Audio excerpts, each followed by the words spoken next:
Welcome to Tenor Tech, where I solve the problems you didn't even know you had. You begin by writing the decimal dividend and the whole number divisor in long division form.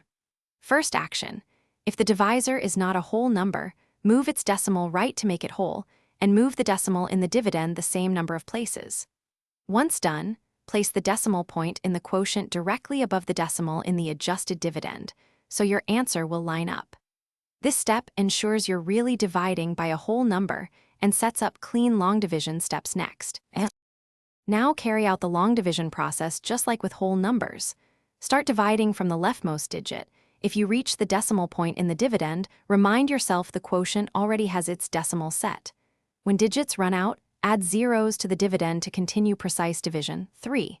5 becomes 3. 500, for instance. Estimate each quotient digit, multiply by the divisor, subtract, and bring the next digit down. Make sure to check each subtraction, so errors don't cascade into later steps. Finish by stopping when the remainder is 0 or when you've reached the precision you need. Once you have the quotient, round to the required decimal places if necessary. Remember rounding rules. To check, multiply your quotient by the divisor. Your product should match the original dividend.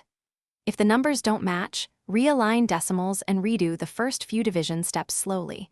Most mistakes come from misplacing the decimal or dropping a zero. This quick check prevents cumulative errors and confirms your result.